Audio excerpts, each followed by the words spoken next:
Awesome. Good. Hello, everyone. I hope you're doing super well today. Today we have a very fun session with Buraq and Yvan. Buraq and Hello, Yvan guys. are some really fun programmers that are going to give you some really fun tips on how to make sure your game doesn't explode when someone downloads it on their computer. So we're going to be basically talking about good ways of structuring your code, and basically this is going to be a bit of a technical talk, but it's always good to understand more about how code works, even if you're not a programmer, because when you see your programmer smashing their face on the keyboard, you kind of have an idea about what's causing it. Buraq and Ivan, if you'd like to introduce yourself, the floor is yours. Thank you, Ashraf. Thank you, brother. Hi everyone. Thank you for showing up. My name is Ivan Rishani. I'm joined here with my friend Buraq. Just minor introductions. I'm a Unity developer. I've been making games for a few years now. I work for Nomadroid, and shout out to Nomadroid. I think we saw Sarah in the chat. She's part of the team. She's our technical artist. I work remotely from Lebanon, and the team is in Saudi Arabia. Buraq, much like myself, is also a remote worker. He is a senior VR Unity developer for Arthur Technologies. We've worked also together for about 2 years back when we used to work in Beirut. And we still freelance together, and he's one of my best friends. So, hi, Buraq. How are you? Hello, guys. Thank you, Ivan, for the introduction. And Hello, hello. I guess let's start, shall we? So, today's workshop, the title is Clean Coding and Good Practices in Game Development. Well, before we start, Buraq, do you mind telling us why is this an important topic? Okay, you see a lot of people who are just starting their journey in the game development, go get their hands dirty, go learn the Unity, learn the C# language, or other game engines with their respective languages. But the thing is, they focus more on the results, while not focusing on another thing that's very important, which is how to write the code, not only for the machine, but also for the other humans that you are working on. Because in the end, if you're, let's say, if you're working on a small project, that's fine. You can like write it as dirty as you want. But when it comes to bigger projects, you see people start failing really in the middle, especially for this reason. And when it comes to long projects and working with other teams, this is a very important topic to be able to write clean code and write like well comprehensive code for you and your teammates to understand well. Definitely. And as we work together, I think we've seen our fair share of disasters. Yeah, we definitely did. But yeah, so definitely. So as Buraq elegantly put together, so we're gonna try to keep this workshop engine agnostic, even though the examples you're gonna see in front of you will be in Unity C#. But we're gonna try our best to talk about concepts as concepts. Okay, so you're gonna be able to tag along. Some knowledge of programming is a prerequisite, but still, the topics we're gonna try to stay abstract, and we're gonna try to talk in a way that you can follow no matter what you're doing, whether you're an Unreal dev or another programmer altogether, if it's outside games. We have a ghetto project. We're gonna learn through it. The project has some mistakes. We're gonna go together and we're gonna try to detect these mistakes, know how we detected them, and how to go about solving them. Okay. This is by no means a comprehensive workshop on clean coding or good practices or any of the sort. I would just refer you to Robert Martin's book titled literally Clean Code. That's comprehensive if you wanna actually look into that. And in this workshop, we're mostly gonna try to so I'm gonna play student, and then Buraq is gonna play mentor, essentially, so that we're gonna have the chance to, I'm gonna try and ask the questions that would be more commonly asked as you refactor code, as you try to consider an approach and whatnot. So yeah, Buraq, do you have anything to add, or can we just dive right into it? I think you summed everything up perfectly. I think we can start. Nice, thank you, brother. طيب, screen is shared. Let me know if you see this. Can everyone see this? Buraq, you can see? كله تمام? Yeah, all good. Nice. طيب, Dr. and Sir Buraq, essentially, I'm a student and I have this project. I'm applying to a job. I have an interview coming up, whatever it is. And I would like to make this project portfolio ready. However, it's been a while since I've opened this project. It's an old one. It's messy, it's buggy, and I really want to try and add a few things or fix the code up a little bit so that it's more portfolio worthy. But it's so messy, I have no idea where to start, how to go about it. I've looked at the code base. It's been such a long while. I don't remember what it does essentially. And so I called my friend Buraq for help. So, hi Buraq, how do we go about solving this mess? Where do we even start? I'm absolutely clueless. So first of all, let's start by just playing the game, explaining what is the purpose of the game and what does it do, so we can know like what are the main systems in the game. Okay, sure thing. So basically, it's an infinite runner that I've done a while back. The functionality is super simple, which raises the question, how did the code become so messy? Essentially, it has nothing much too simple. So there's an auto move for the player. You can jump, you can move and switch lanes. You have two types of obstacles, one that you can jump over and another one that blocks you even if you're jumping over it. And a simple logic for game over where you just can click anywhere and then you move forward. And something extremely simple for a score, which counters just every second you survive. Okay, that's perfect. Now let's start with looking at what is our main script, which is basically most likely is the player script, right? Can you navigate towards the player script, please? Okay, the main script would probably be this player controller script here. So I'm gonna get into that, okay?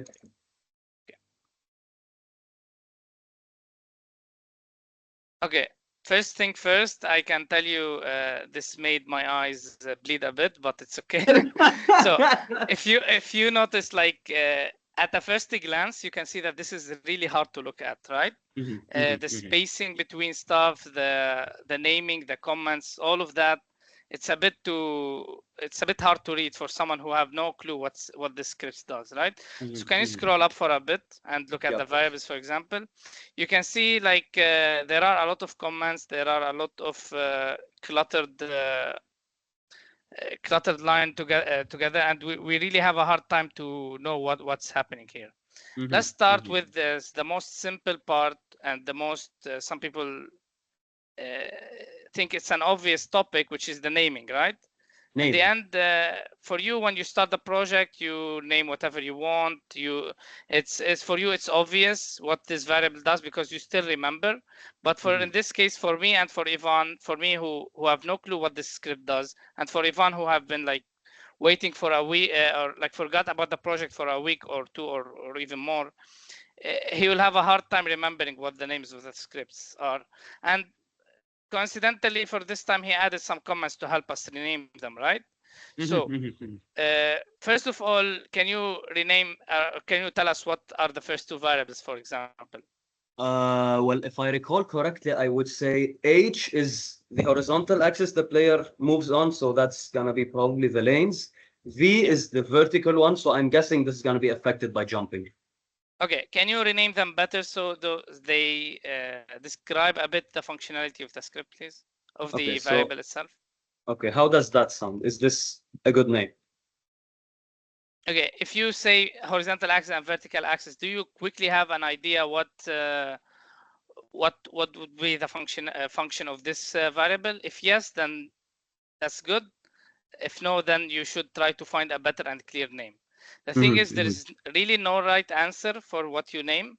The clearer and more concise at the same time, the better. But there is like it depends on you and your understanding of your own script too.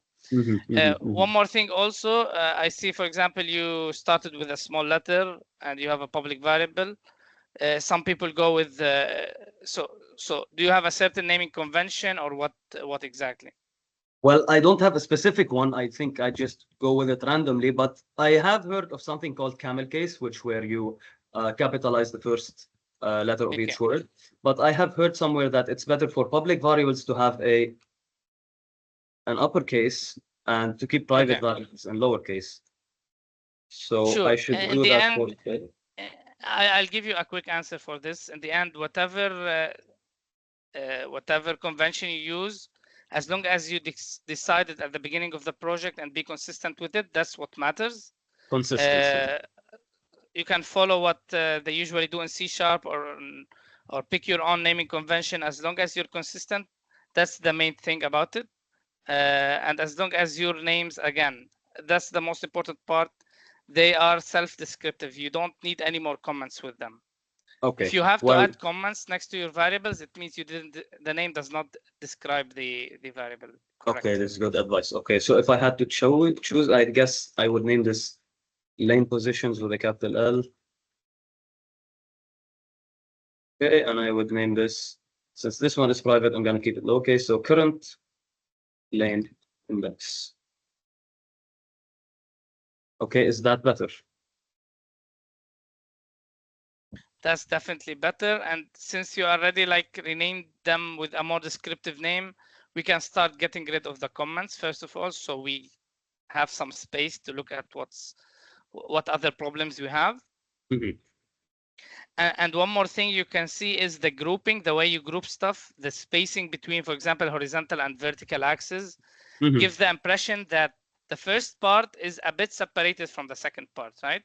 Mhm. Well, in this Mhm. case, they are really related, super They're related. related. So you should not have a space between them. Okay, so do you mean to say when things are related, they should be vertically close to each other? Definitely, because you want everything that has like all variables that are related to be at the same like spot when you're looking, right? Okay, yeah. Yeah. Okay, then I guess I should also rename this to velocity. Okay. And if it is related to the 4 variables above, you put it next to them, and I forgot make what a it space was actually. Can you? Okay, if you forgot, I mean, quick just press Let's see. F12 on it to go to the I reference. would think that it's for the jumping, but oh, it's for moving positions between lanes. So since it's Okay. related to movement, I guess I should put it next to the top variables here.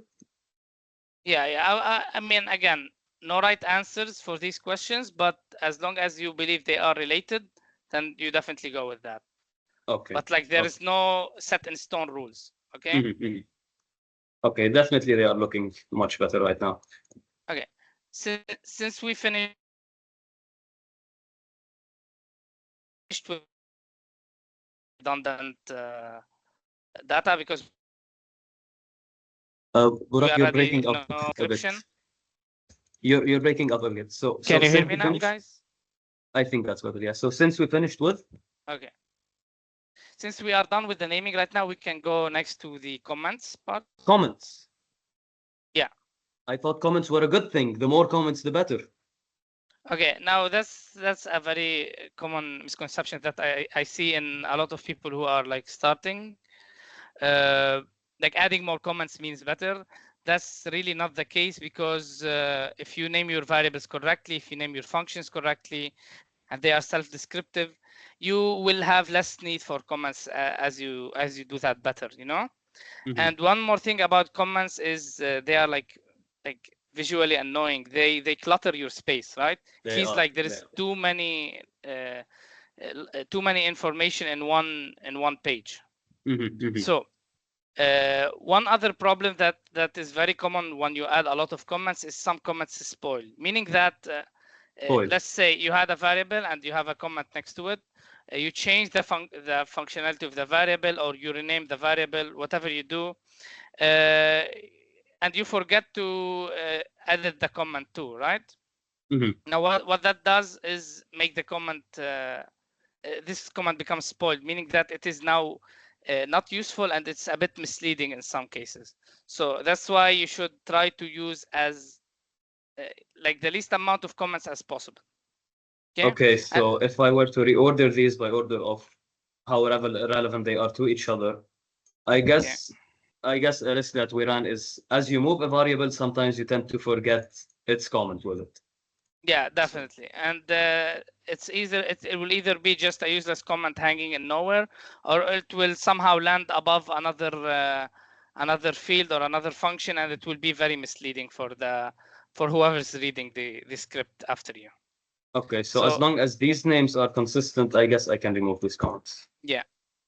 And sometimes one more thing before I forget about the naming, some people ask how long should be the name, or like should I put it in like 3 words, 4 words. The length of the name depends on the scope, but usually like it shouldn't be longer than three words next to each other, in my opinion, at least. Okay. Type, and I guess I can delete these because any Unity programmer knows what start and update does. So yeah, definitely. Okay, there we go. Much better actually, now that you mention it. Yeah. In the end, your goal is to when you look at the script, you do not feel like you're going through the unknown. You need to have like a quick idea on what the script does and what's happening.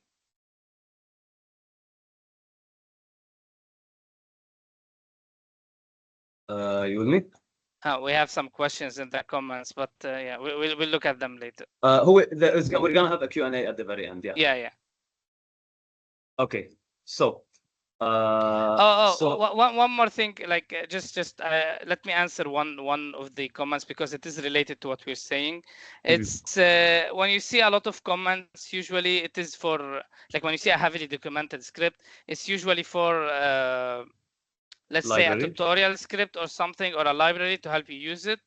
But again, you can use comments, for example, if you want to use them at the top of the class to just summarize quickly what the class does. That's also a good thing. And you can see if you press / 3 times, it will open this summary. This is good. But again, overdoing it will cause, like overdoing the comments will definitely clutter your space. Okay. One more thing about comments is if you scroll a bit down, Yvan, you see that there is a function that he commented. Can you tell us why you commented this one? This is probably an old implementation of the jump function. I just kept it there and then I changed it to a new implementation, but I don't know. Should I delete it? What if I needed it later on? Yeah. Okay. So this, you can see this in a lot of, for example, in some of the teams I worked with, you can see a lot of people just comment, let's say, function jump and create a new one because they might go back to it. But the answer to this problem is always use source control, either Plastic or GitHub or whatever you prefer. Just if you want, like worst case scenario, you can put them in another script, hide them in some dark corner. But I would assure you 90% of the time you won't be going back to this old script, and it will stay in your script for forever until you forget about the whole repo. So in order to not have what we call zombie code, you just use source control, backup whenever you want, and if you want to roll back, you use the source control to roll back. Okay. Putting comments would look like a good idea at the beginning, but you will easily feel it's gonna get this overwhelming. Is a big mistake. Yeah, and it will clutter your whole script. Okay. Thank you, Buraq. So what next? I've got all of these functions. I have the jumping logic. How else could I go about? I have this variable, which quite honestly, I have no idea what it does now. Could it be an unused variable? Yeah, if you put your most of the IDs, if you put your mouse on it, it will tell you it's not being used.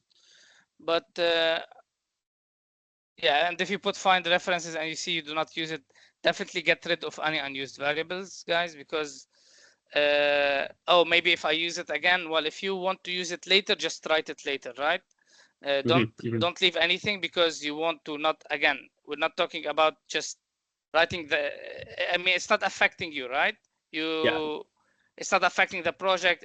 The project is working, everything is working. But the problem is we don't want to look unprofessional. We want to show whoever's like working with us, or whoever who wants to employ us when he looks at our portfolio, that we are professional, and we shouldn't like leave such things in our script. And we know what we're doing. Okay. Yeah. Definitely. Okay. Moving forward. I've got this update what loop here. do we do next? I've got this update loop here, and well, to be honest with you, I kind of lost track of what does what.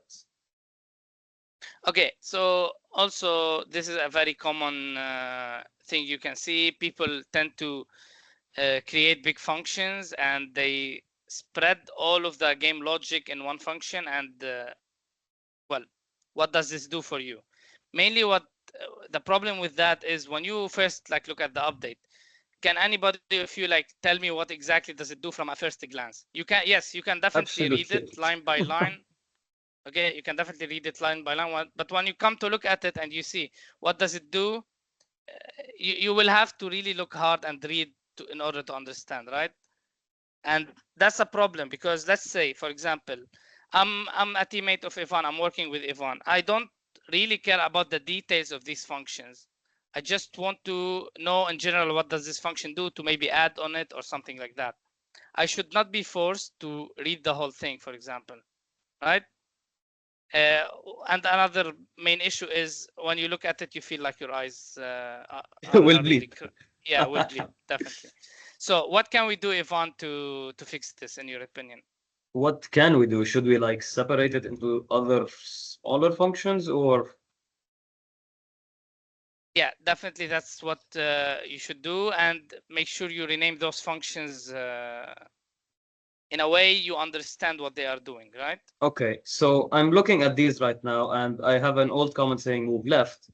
Well, Okay. I also forgot to say that this one is move right, so I guess that's another bad thing about comments. So if I'm not mistaken, I guess I could just take that out of here and just put it in move function and call the move and remove the comment. Yeah, that would okay. When you read it, do you understand what does it do? Well, an update, you're moving if you're alive. I guess that makes sense for now.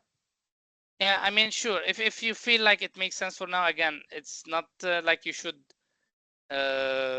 fix everything and make everything super clean, because there is always room. But for now, we can continue with that. But one Okay. more thing is, can you explain the move function a bit? Let's see, what does it do? Okay, so it's gonna take the input and then it's gonna Okay. increment or decrement the current lane index. Okay. Okay, And now that you mention it, I think this one is related to it as well. okay, So if it should I is just related, yeah, you definitely should hide it inside the function. Okay. should I remove that? Again, Okay. imagine that you're not working, you're not the one who wrote this function. Do you really care to read this part if you really don't want to edit it? No, you just I want to know that you have a it's movement functionality and go it's on, enough right? for me to say move, yes. Yeah. Okay, but I'm a little bit concerned since this is not exactly movement, it's just updating the current lane index. Okay. So what you can do is, in this case, you need to first of all rename the function to say, let's, for example, set the new current lane index, for example, because that's what we're doing in the function, right? Okay. Or update or set. Lane Pick whatever verb you want, as long as you're consistent with the consistency. with the, Okay. Yeah. Okay. Update lane index. Yeah. Okay. Perfect. Now if you see, you have update lane index and horizontal axis dot position, right? This is Okay. Can you summarize these two lines in one word, or like one description? These together are the move, it would seem. Basically, yeah. So now you have to create a function to encapsulate those two lines.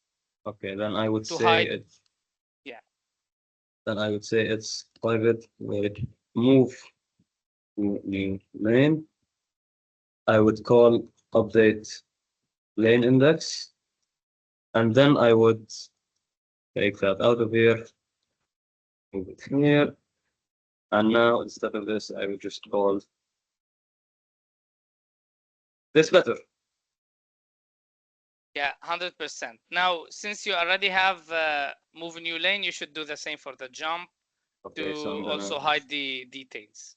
okay, so I'm gonna remove the comment because I'm just gonna name the function jump, and so that method handle jump. So now I'll handle of the jump. Okay, how does that look? Now, if you look at it of the update, you instantly know that in this update we are handling moving from one lane to another. Then we are also handling the jumping mechanics, right? Okay, actually, So I'm gonna call that handle movement for consistency. Yeah, sure. That's also good. Okay. Okay. So I hope this is clear for everyone. what's happening and why this is useful.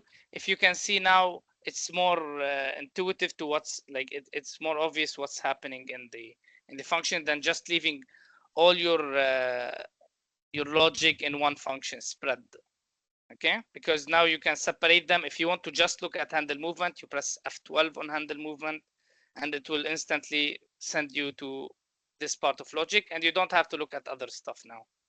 One more thing, Yvan, like it is also a good practice to declare the functions in the same order that you are using them. So declare the handle movement. Okay, so handle movement should be at the very top because it's used first. Yes, then the handle jump. Oh, no, handle movement, then update lane index. So you can read it from top to bottom. Okay, so it reads top to bottom like a newspaper article. Exactly. Okay, and then handle jump. Yeah. So we're declaring the functions by order of which they are called top to bottom. Yeah. And the movement, update, and the jump. Okay. I think that looks much better. Okay. There's something bugging me a little bit about these if statements. They are a little bit too nested. Okay. Now, you can also see in some cases you see people creating a Christmas tree, if else, if, like up to 5 tabs. What you can do is, and sometimes you can either like just use the AND operator in this case, put if input get key down and is not jumping. And if there is too many ifs and you can't you can't put them all next to each other, it will be very ugly, right? What you can do is also always extract the functions of the inside ifs to reduce the clutter. This way you can read it vertically and not like okay, like the Christmas tree that you see in a lot of cases. Yeah, and I also heard something called defensive programming or something, whereby we could do something like that. Is this good practice? I mean, this is definitely nice because again, you want to reduce the amount of indentations as much as possible. Some people just put the return next to the if, and some if it's very short, but it's up to you to choose what you want. Okay. Yeah. And what about removing these brackets? A lot of people like really fight over if you should remove the braces or not. Again, it depends on what you want. Just be consistent with it for your script to look aesthetically good. Okay. Yeah. Okay, this is already looking much better than how we started. Yeah, definitely. Since we're done with how the script looks, should we go to the editor? Let's test and see if anything in our code broke. Yeah, sure.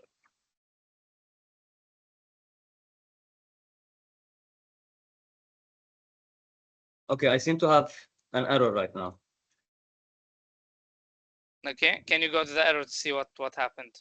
So apparently renaming a certain variable might make it lose its reference. Oh yeah.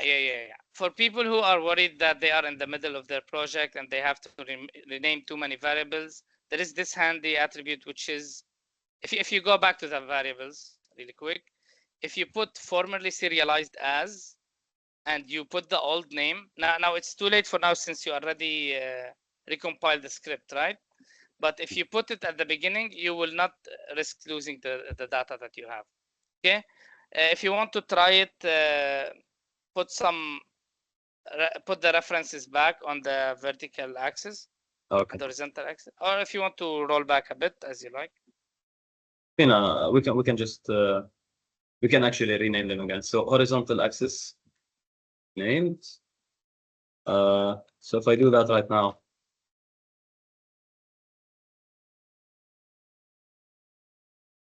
loses reference. Now, if I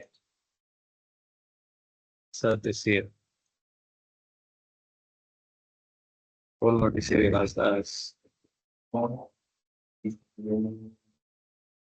Some of the IDEs, whenever you press F2 to rename, they already like they add it. For example, Rider and the one that I use, but some of them don't. So double check and make sure you always add it if you don't want to lose the references.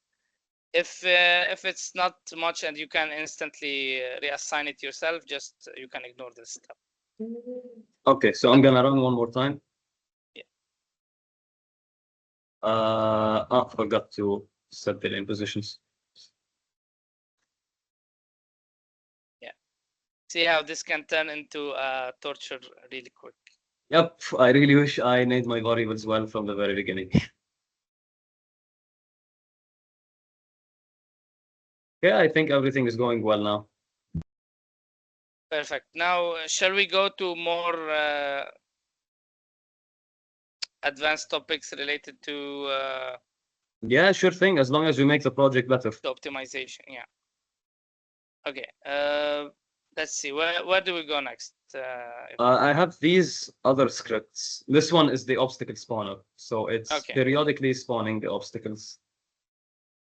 Already caught one zombie code.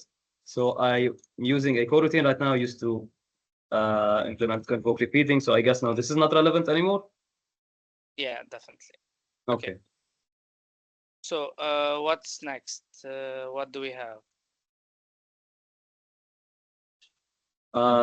Well, I've got these few variables here. It's a spawn interval. It's got a few spawn points, and then how quickly the obstacles move.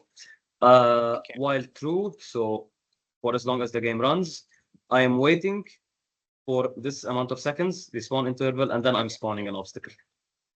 Yeah. Now, for people who are familiar with garbage collection, using like creating a new reference every single time. For example, here you put a new wait for seconds will cause garbage. So it is highly recommended to cache whenever you can these variables, right? These assignments.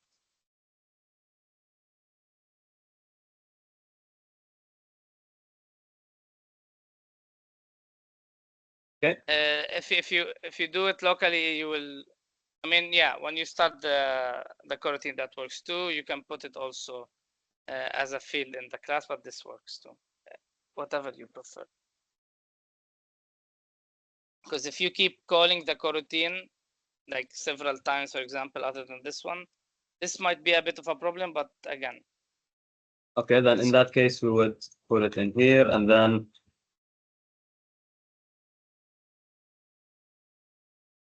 You can initialize it and initialize await. it and await. For example, yeah, you can do that. For example. Okay.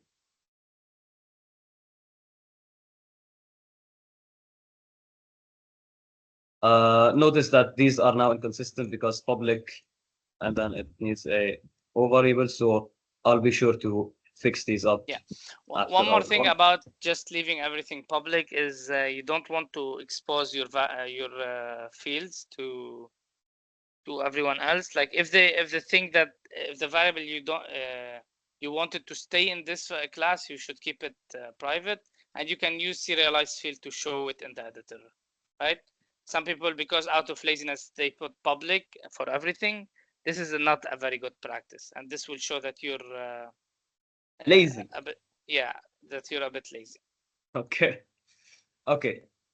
So now that that's done and this is optimized, okay, where else should we go?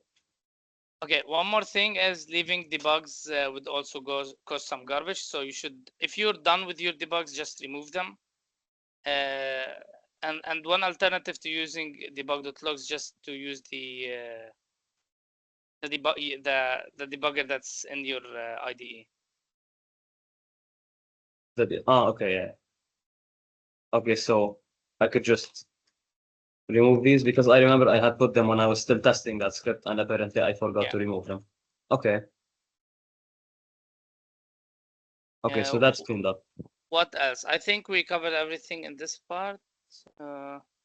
Is there anything else? Let's check others. Yeah, let's see other scripts real quick.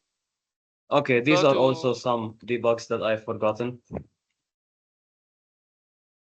Yeah. Okay.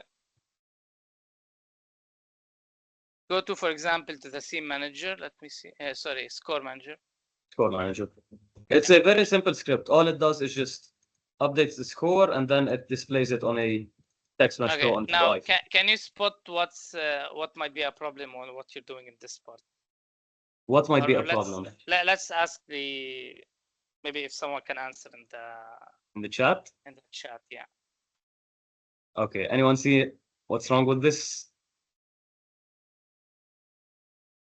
And why is that? Yeah. I can't see the chat, so you'll have to help me with it.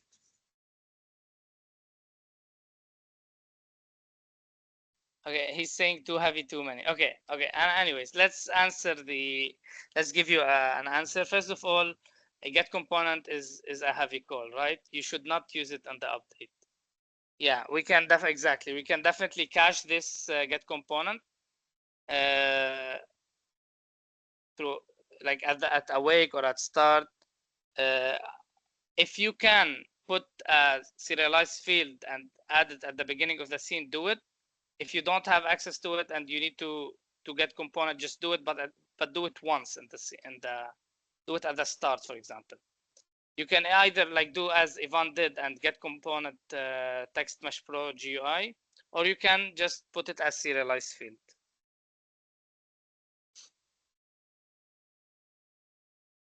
And add it in the scene.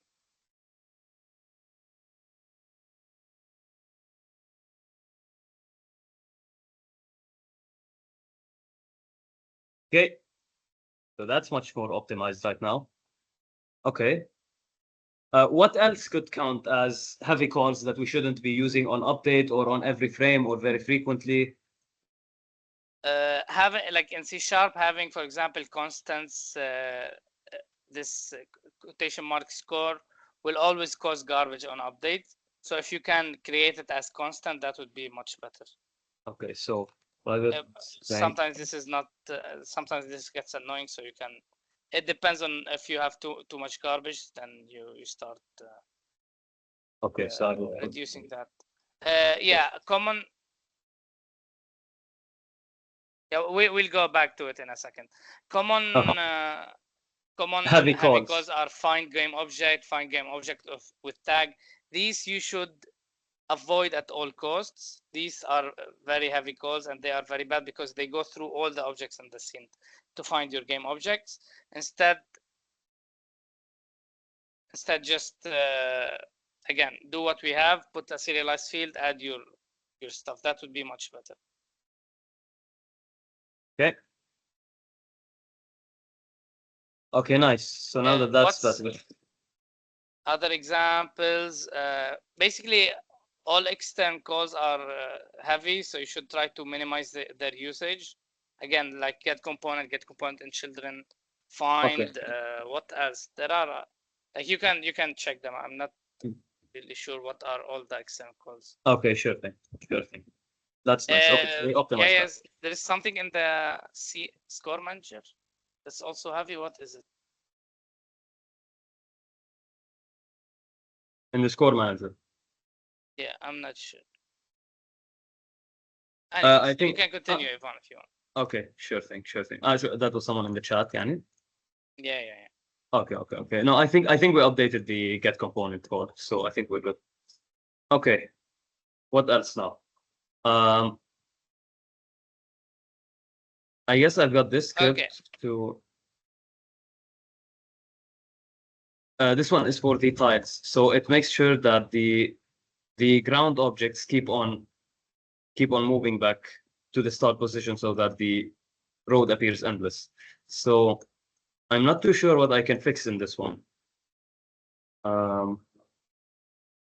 guess it moves with that speed, and I'm hoping that it's gonna be the same speed as the obstacles. Guys, I know you have a lot of questions, but we'll try to answer them after we finish, just so at the end we're gonna have a Q&A.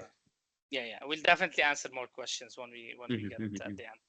Okay, so one thing I noticed while looking at your code is you have speed here and you have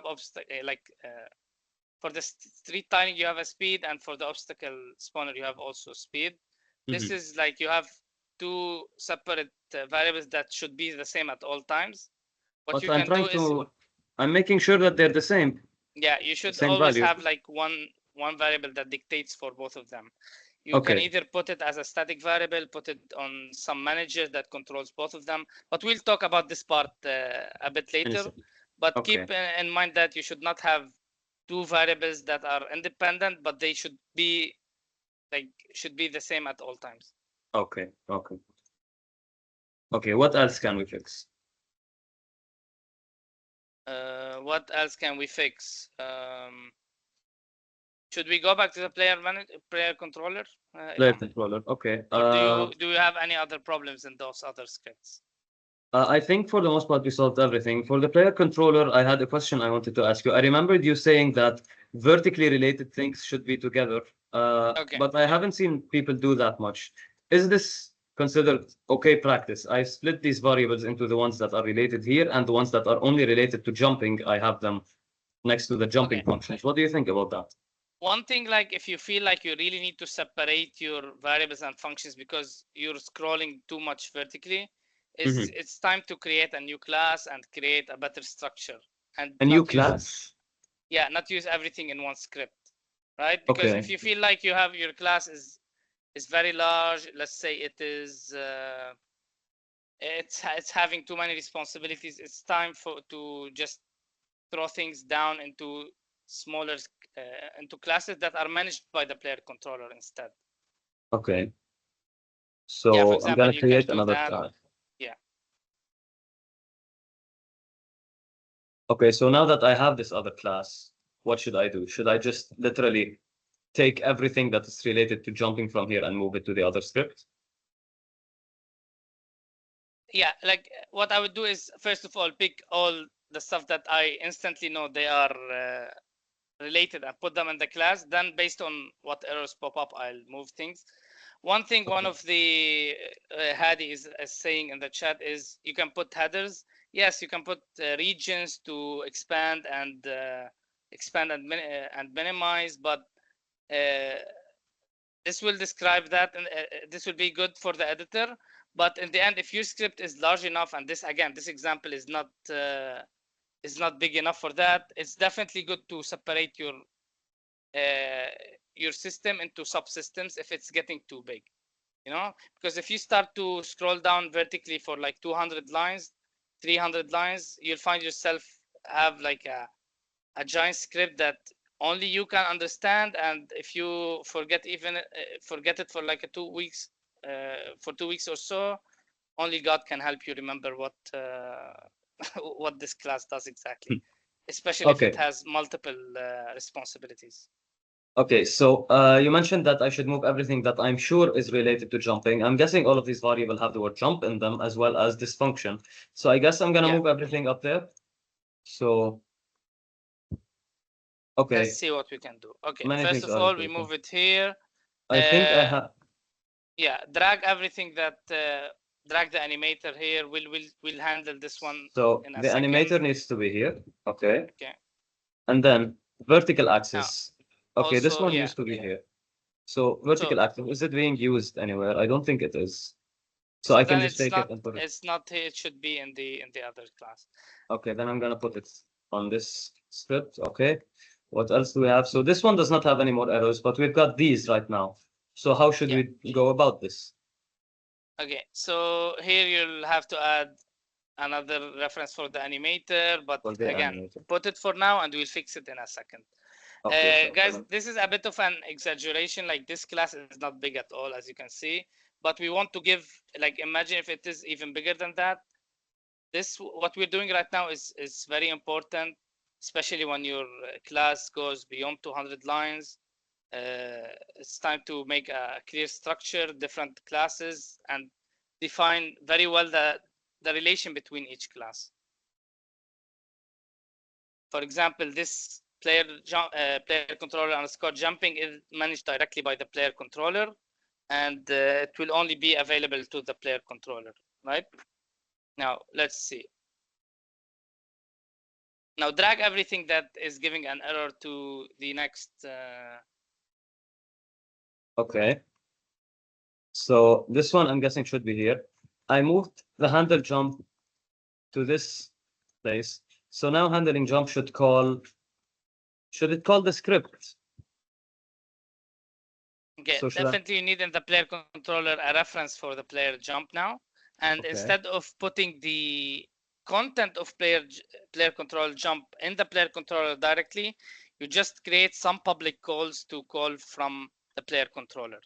So now Yvan is putting a reference to the player jump, and we just call jump from here, right? And all the details are handled inside the player jump. Now we don't have to worry about what's happening there because it is handled in this black box called player controller jump. Okay, so now that I clean these, I should go back and fill the missing references. Yeah. Now you need to add the player control jump script here. Guys, don't be afraid to have multiple classes on your player, for example, because you want as much logic separated as possible, so you don't like overwhelm yourself. This is definitely not an overkill, because when you want to expand your functionality, expand the, let's say, the what the player can do and stuff like that, things will be much more controlled if you have a class for each feature or sub feature, for example. One thing, Yvan, this curve you did not copy it properly. You should give it like Okay. a parabola curve, kind of, or Yeah. whatever.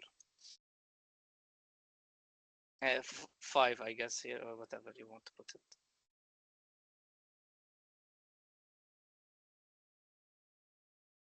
As you can see here, now have to edit a lot of stuff here. So it's important to try to have the structure at the beginning properly. If remember to copy your data if you don't want to lose it.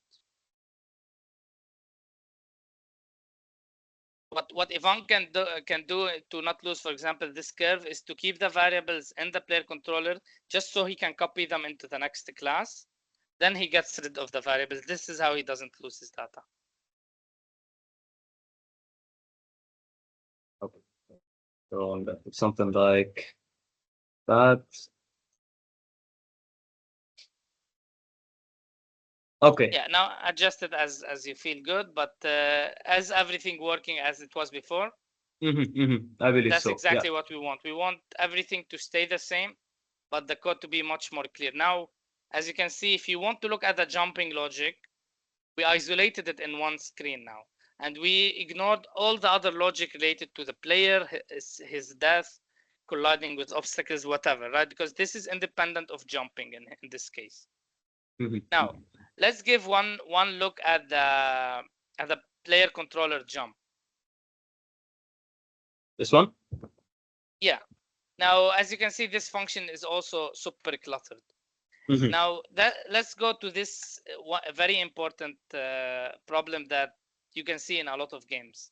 Since games heavily rely on visuals for feedback, like for the good feels that comes from these particle effects going all around, you will have a lot of particle systems, animation, stuff like that. These stuff heavily clutter your logic in the game, right? So for the jump, you just need a character to follow a curve to land on the ground, and that's it, right? But as you can see, this function, if you go back to it, it contains the logic and the visuals. animator.play jump, animator.set ball, stuff like that. Let's say, Yvan, I want to add a particle effect when the player starts jumping and when he lands. What do you do, for example? No need to write anything that's working, just pseudocode if you want. I guess I would insert it here, but then we'll have to reference it also from this script. Yeah, like just write a proper comment to just show what you want to do. Like start the jumping particle system, and at the end you put another particle system for the landing, right? For example, particle system.play for jumping, and there's another one. And let's say we want the camera to shake, stuff like that, right? Now, as you can see, the script is becoming bigger and bigger, and there is more fields that we have to fill, stuff like that. What can we do in this case to reduce this this problem, especially if we have a lot of stuff that we want to, a lot of visuals that we want to start? Does anybody have an idea? So if Or do you have an idea, Yvan? okay, so let's see chat. I don't لا لا know. بالعكس. let's see if chat can answer.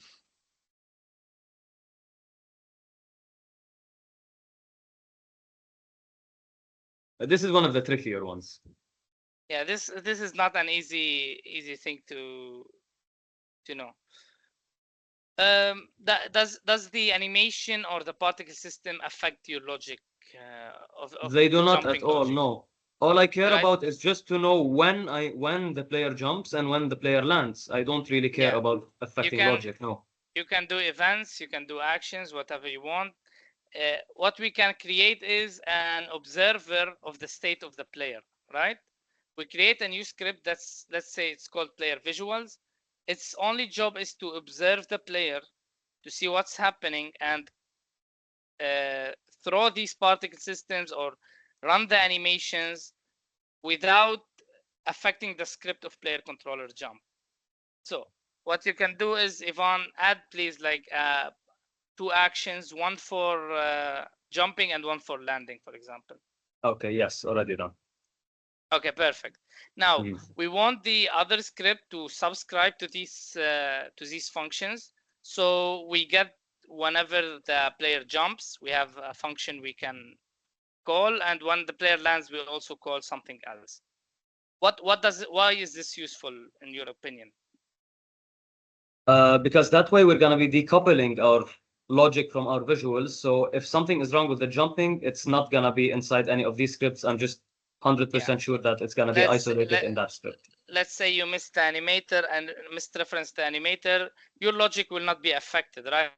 The worst case scenario, if an error happened, your character will not have animation, but the game is still playable. The character still does his jump, right? Let's say there is a particle system that's missing. Again, the player will jump normally, but the error will be in another script. That's one important thing, and it will not stop the flow of the logic of the game. Okay. So if I now have subscribed to these two methods, and by the way, this one needs to be above that. Okay, so now you're telling me all I need to do is just. Now you can do whatever you want. Add animator movement, screen shakes, particle systems. You can put as much stuff as you want without really increasing the size of the script of player_controller jump, which is very important because, again, you don't want people who are working with you to feel like they are fighting for their lives when they are trying to read. They are trying to understand this. So here I should call on jump start, and then I just remove this one, and I would call jump end. Now, whatever effects, whatever visuals you add will be purely independent of your game logic. And now Yvan have the space to add particle systems, line renderers, some screen shakes, some other stuff he wants to add. He can add whatever he wants in this case without affecting any part of the logic. This is not only useful for the player visuals, it's also very common in UI, for example. You don't want the script of UI and logic to be in one script because UI is very messy. Right? There is always a lot of calls. It's very ugly most of the cases. So what you want to do is this: you have your actions, you subscribe to these actions, and whenever you get a callback that this happened, let's say the UI does its thing, the player visual does its thing, and stuff like that. As everything working as it should, Yvan.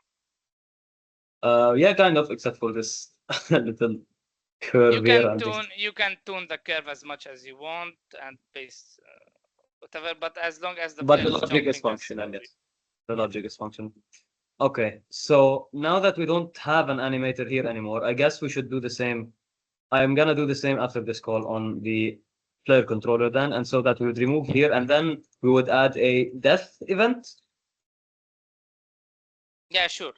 Yeah, one thing is the logic should never be aware of the visuals. Okay, what I mean is the logic should never reference the visuals, right? It's a one side thing. The visuals observe the state of the game, and the game runs independently of what's happening. You can literally remove the visuals and the logic should stay the same. Like if you have your game as, let's say, a capsule that's shooting zombies around it, even if you don't have animations, this logic should stay intact. If you want to add the animations, if you want to add the effects, the fancy visual effects for the bullets, for whatever, they should like observe the state of the game and show whatever they want to show at that time. Is that clear for everyone? And I'll answer any detailed questions at the end. Hopefully. Oh, yeah. Okay, so just very quickly, I just added the on that event because we might need it later. So generate on that, and as you can see here, Yvan is referencing the logic from the visual is referencing the logic, not the opposite. Not the other way around. Okay. Yeah, because logic doesn't really care what visuals are you running. Just need to make sure the game is running properly. Whoever's want to watch my state and oh, it's jumping now, I should run a VFX. They do their thing, and the logic does its thing. Okay. And we can now safely remove the animator from all other scripts except for the visuals.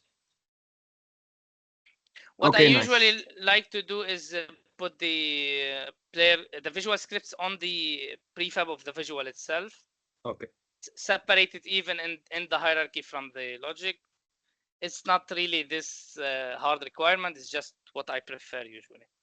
Okay, while we're at it, shall we take a look at the editor and how I've organized it, since we're already doing something like this? Okay. Yeah, since, I mean, this is a bit obvious, but like, guys, please do not have your files spread around like this. You want to show people that you're organized, that you're professionals, right? We need to separate our folders based on the feature. You might be asking, why not have a script, models, textures, all outside on the assets folder? Well, I will answer you because like sometimes you create a feature that is independent from the others, and you want to just grab it and use it in some other projects, right? Let's say you had a camera movement and camera shakes, and with some particle effects on the camera, for example. You made this system, and it's kind of independent of what the game does. If this game is a runner or a shooter, you should be able to grab the whole folder of the camera and put it on another project without worrying about it. So in this case, how will you Yvan separate the scripts? I guess I would create a feature. So the basic thing to do is usually when you just separate animations, the basic stuff, the prefabs. One level further is, as you just said, so I would go and create an infinite runner feature. What I would use is just obstacles. I guess obstacles is its own feature, so I would create a folder for obstacle spawning. And we'd have inside it a folder for the prefabs, a folder for scripts. I would move these here. Yeah. Like if you don't have different types of stuff, you can just like leave them directly inside the. Yeah. Okay. Yeah. And then I could just move stuff from the player controller. You decide your limits, and as long as you're consistent with how you organize your files, that's all should be good. Okay, so I guess they get the idea. Yeah. What about inside the scene and the hierarchy? I guess this has been bugging me for a while. Probably I should say vertical here. It's the jumps vertical axis. So yeah, of course. And renaming stuff, even if it's not in the script, in the scene, because not only you'll be working with people who don't know what you're doing, you'll also be working with non-technical people sometimes who will mess with the scene. And you really don't want the artists and designers to keep asking you, what is this game object doing, or like stuff like that. You want to make things clear as much as possible for everyone to to understand, Okay, especially nice. that you're working with people with different skills Mhm. and technical backgrounds. Okay, so we did quite a lot actually. So we renamed variables, we talked about codes, we talked about some indentation, vertical relevance. We've separated the logic from the visuals. What else could we be doing? I'm seeing, the code is actually pretty okay right now. Yeah, So from the perspective of each script, the code might look good, but you also have to remember not scripts are not just living in an island each on their own, right? They are all connected to each other. So a bit of it's a more advanced topic, how to structure your scripts properly. And if you want to have a bit of details at the end of the session, I'll send you a book that is very nice and that tackles these topics pretty well. But one more example, one more thing we want to give you guys in this session is, for example, in this project, we have a score manager and a game over manager and the obstacle spawners. They are all systems that are independent and each running on its own, right? But for example, we saw that tile, what is it called? the obstacle speed and the tiling yeah, speed. and the street tiling are should be the same speed, but they are each independent. What we want to do is have for example, a game manager that sits on top of these. It references all these managers and it handles everything together. Like for example, as you can see, if you go back to the player, for example, and scroll to the end. Player. Continue. Finish what you're doing first, and we'll go. Okay.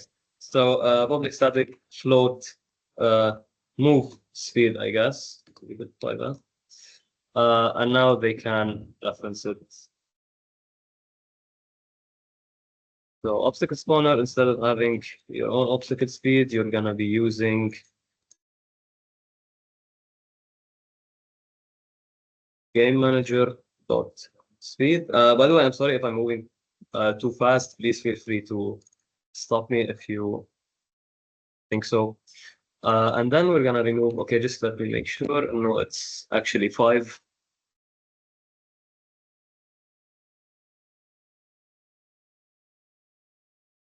So the speed is actually has to be set to 10. Okay, so game manager. Okay, and move that. Game manager dot move speed, or if you want to cache it in a variable like I did. And the obstacle spawner, it just depends on how long your line is. If you think you need to, we've covered many things about that already. Okay, so that's one thing we managed to put in a manager script. What else can we do?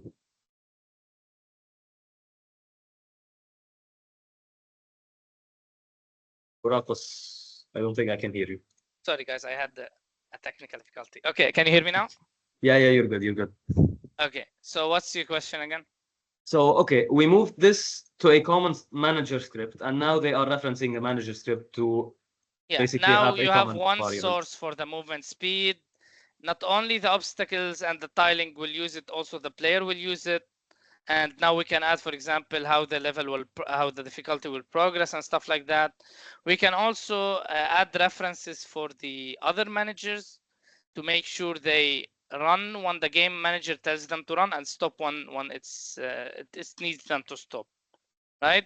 For example, if you want to pause the game, you want the score manager to stop and you want the player to stop. You want several systems to stop. So you want one contact point that will send the command down to everything below it to just stop doing what you're doing right now.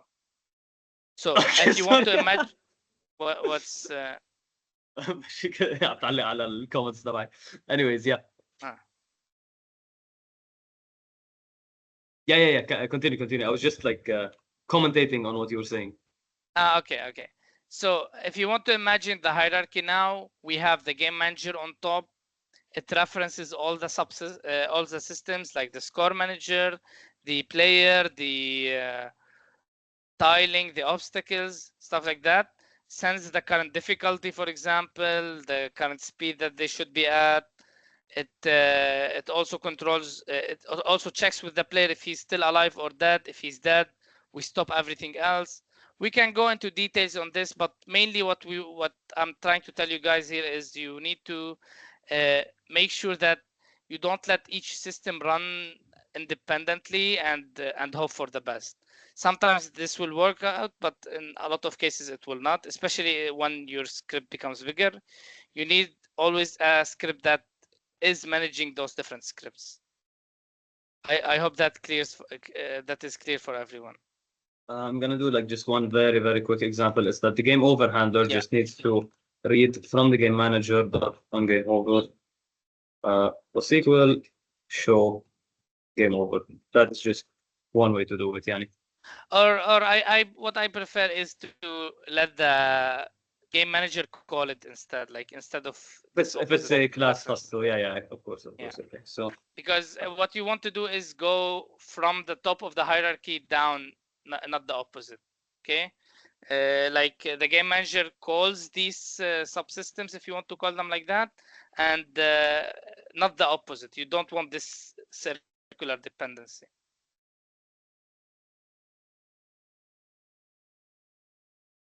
okay. So instead, it was being called from the player side, but the player realistically, what does he have to do with the game over handling and whatnot? So it's supposed to be actually the hierarchy like that. So the game management should be above the player management. So now player does not need to care about the game management, and then just game manager can handle scripts like that. We could just link it to the player's death. We could have game manager reading from the player, but it's not the player that is depending on what's above him in the hierarchy. So anything else you'd like to cover? I think that's it for the scope of this session. We don't want to go in details because if you want to go more into details, there is a lot of useful tutorials, and there is the clean code book that Yvan said at the beginning. There's also another book about design patterns I also recommend, but let me check if I have the PDF. Maybe I'll share it later. If it's illegal to do it. I'm not sure. That's the problem. He'll share the link to an official copy of the. yeah, definitely. But I guess the floor is open to questions. If anyone is a fishy but chat that we didn't answer yet, anything anyone would like to add, any specific questions?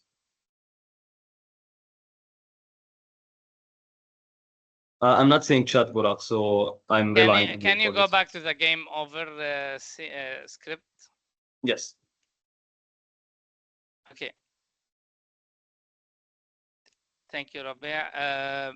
Okay, so what I would do instead, if we were just replaying the same scene over and over, Yahya, he's asking if it's a bit heavy. Like always, switching scenes is going to be a bit heavy. Yeah, because you're destroying everything except for whatever you put on destroy on load, and you're bringing a lot of stuff. So that's definitely heavy by itself. If there's no way out of it, you just put a loading screen and pray for the best. But what you can do in this case, because we keep repeating the only scene, is just not switch the scene, right? But what you have to do is to reinitialize, make sure everything is reinitialized properly, right? So since you've seen, you can reuse the current scene as long as you reinitialize the score, delete all the obstacles, the old obstacles, and reinitialize everything properly.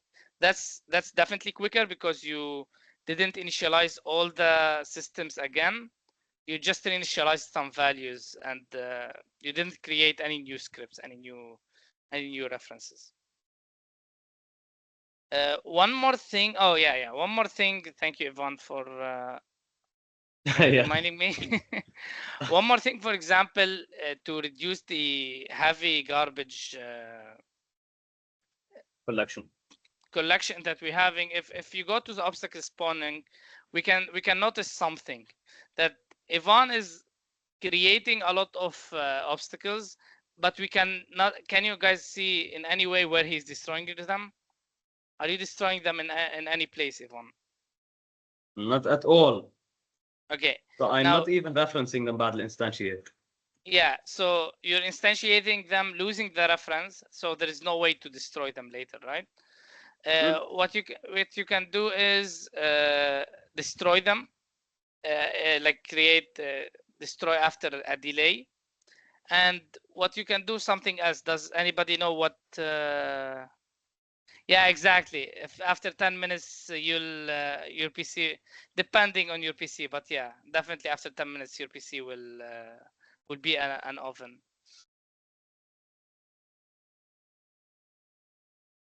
Yeah, So you can this either is the quick fix. this is a quick fix. It works, right? It will not leave the obstacle to sit in your memory.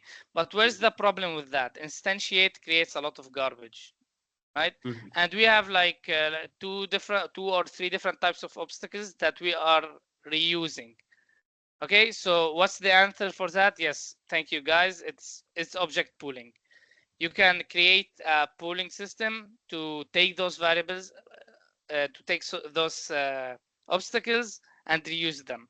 For people who are not familiar with pooling, it's just like let's say you have a gun that shoots pistols, like a machine gun, and whenever you shoot them, after a certain delay, they get destroyed, right?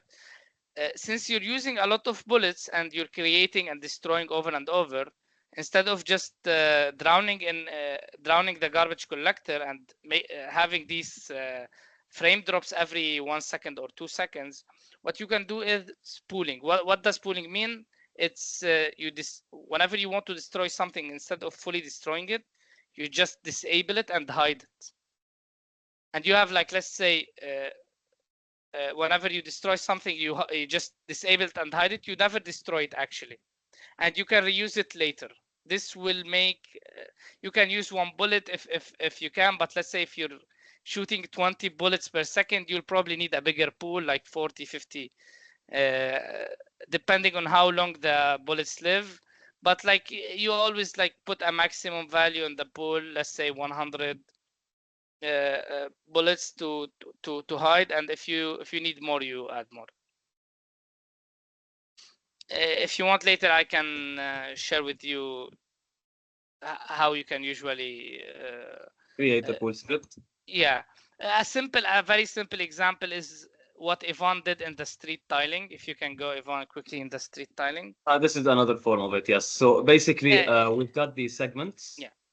They're just in an array of game objects, and instead of every time a certain tile crosses the reset position, instead of destroying it and instantiating a new one, I just take the last segment and then I move it to, and then I just move it to the front. Basically, that's it. So the current segment is kind of the head of the list. Yeah, this is a very basic form of reusing the objects that you have. You can create a pooling system that's general for all game objects or for certain classes, whatever your use case. But pooling is very important. The only downside of pooling would be that these 100 bullets, although let's say I'm not shooting and they are all disabled, they're still sitting in the memory. Now, this is the trade-off between having a lot of garbage or a small sacrifice from the memory. You know, because 100 bullets, I mean, in a PC game, it's super fine. Maybe if there is too many pooled items in a mobile game, it might be a problem, but it's more, in most cases, it's super fine. Okay, I guess, do we have anything? Yeah.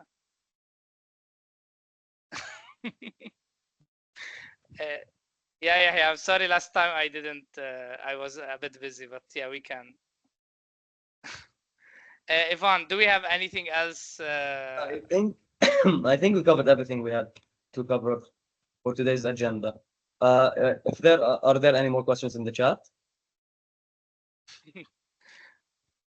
Okay, guys, it's now the time to ask any questions, and we'll try to answer as much as possible. Yeah, if someone has asked a question, if someone has asked a question like during the meeting at the very beginning or something, and we didn't answer it, please feel free to ask it again. Yeah.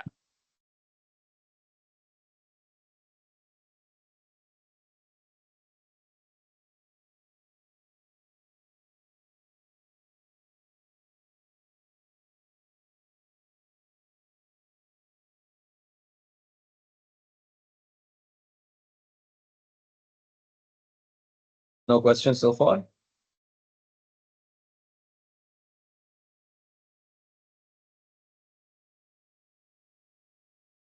Did all your questions above been answered, or you already got the?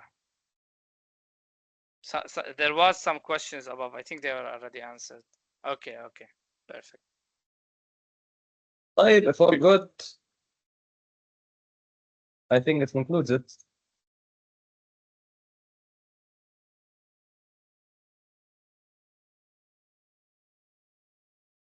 Thank you guys so much for attending today's session, and thank you, Buraq and Yvan, for leading it. It was very nice.